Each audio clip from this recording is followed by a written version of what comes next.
पाकिस्तान अपनी नापाक हरकतों से बाज नहीं आ रहा। उसने सोच लिया है कि भले ही पूरा देश मिट जाए, लेकिन कट्टरपंथ की राह नहीं छोड़ेंगे। दरअसल पाकिस्तान ने बांग्लादेश को कराची पोर्ट के इस्तेमाल का ऑफर दिया है। 20 साल बाद आर्थिक मुद्दों पर बातचीत की गुहार लगाई गई है।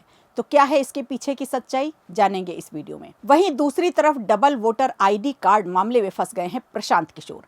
एक्शन में है इलेक्शन कमीशन, जिसके चलते आयोग ने जवाब मांगा है। अब क्या है इसके पीछे की कहानी, जानेंगे इसे भी। नमस्कार, खबर प्रधान शो देख रहे हैं आप और मैं हूं निवेदिता।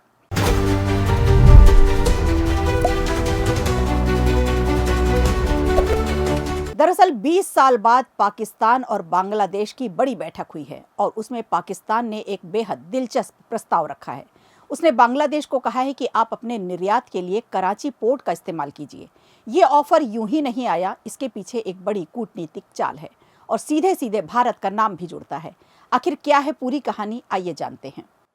दरअसल सोमवार को ढाका में Pakistan Bangladesh joint economic commission की 9वीं बैठक हुई। ये बैठक लगभग 20 साल बाद हो रही थी, मतलब बहुत लंबा गैप। और इसी बैठक में पाकिस्तान ने बांग्लादेश से कहा कि कराची पोर्ट का इस्तेमाल करिए, हम आपको चीन, खाड़ी देशों और मध्य एशिया तक आसान एक्सेस दिलाएंगे।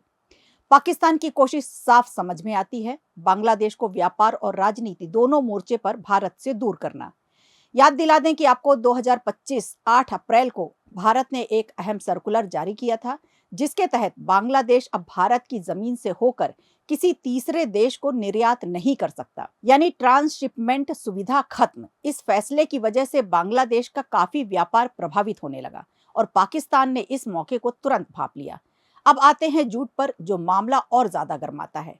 फिलहाल भारत बांग्लादेश का सबसे बड़ा जूट खरीदार रहा है, लेकिन अगस्त 2024 में भारत ने बांग्लादेशी जूट प्रोडक्ट्स पर रोक लगा दी, क्योंकि भारत का कहना है कि बांग्लादेश सब्सिडी देकर हमारे उद्योग को नुकसान पहुंचा रहा है। इस रोक के बाद जुलाई 2025 तक बांग्लादेश की जूट कमाई $12.9 मिलियन से घटकर $3.4 मिलियन रह गई। इसके जवाब में बांग्लादेश ने भारत से धागा यान आयात रोक दिया, कई लैंड पोर्ट्स बंद कर दिए। तो यहाँ दोनों देशों के रिश्तों में खटास आ चुकी है और ऐसे में पाकिस्तान आगे बढ़ा। हम आपके जूट खरीदेंगे और कराची बंदरगाह से एक्सपोर्ट भी कराएंगे। अब पाकिस्तान ने सिर्फ पोर्ट ऑफर ही नहीं किया, बल्कि 500 स्कॉलरशिप ऑफर, टेक्निकल ट्रेनिंग, सीधी हवाई और समुद्री कनेक्टिविटी बढ़ाने की सहमति, हलाला प्रोडक्ट्स का स्टैंडाइजेशन, और इन सब के लिए एक ज्वाइंट वर्किंग ग्रुप भी बनेगा। यानी पाकिस्तान बांग्लादेश से अपना टेलीकॉम से लेकर ट्रांसपोर्ट तक हर जगह का रिश्ता मजबूत करना चाहता है। इस पर एक्सपर्ट्स कहते हैं कि ये पाकिस्तान की स्ट्रेटजी चाल है, लेकिन चुनौतियां भी हैं, क्योंकि कराची पोर्ट तक सफर लंबा पड़ता है, लॉजिस्टिक लागत बढ़ेगी, सुरक्षा और शिपिंग रिस्क भी ज्यादा हो, तो इस ऑफर को जमीन पर उतारना इतना आसान नहीं है। लेकिन अगर भारत और बांग्लादेश के बीच तनाव बढ़ता रहा तो पाकिस्तान के लिए ये गोल्डन चांस बन सकता है। तो सवाल यही है कि क्या पाकिस्तान की ये कूटनीतिक बिसात कामयाब होगी? क्या बांग्लादेश भारत से दूरी बनाकर पाकिस्तान का हाथ पकड़ेगा, या फिर भारत जल्द ही कोई रणनीति लेकर आएगा?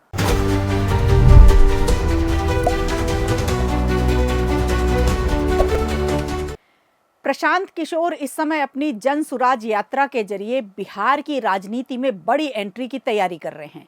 लेकिन इस बीच उन पर आरोप लगाया गया कि उनके पास 2 अलग अलग राज्यों के, एक बिहार का और एक पश्चिम बंगाल का वोटर आईडी कार्ड है।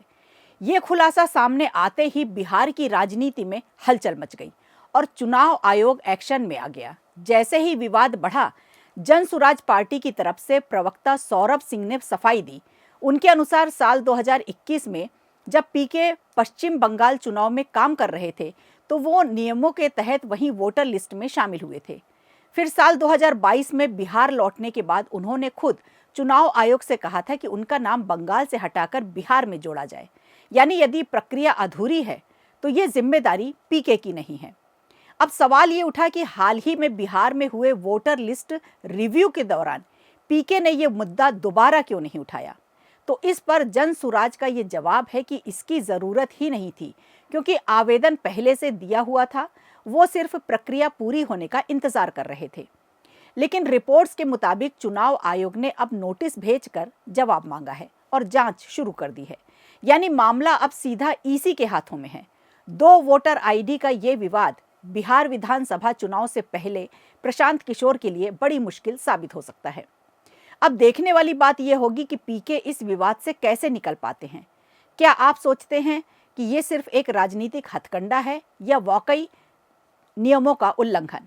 अपनी राय कमेंट बॉक्स में जरूर दें। खबर प्रधान शो में आज के लिए इतना ही। दीजिए इजाजत। नमस्कार। वीडियो अच्छा लगा हो तो लाइक कीजिए, शेयर कीजिए और कमेंट बॉक्स में हमें जरूर बताइए।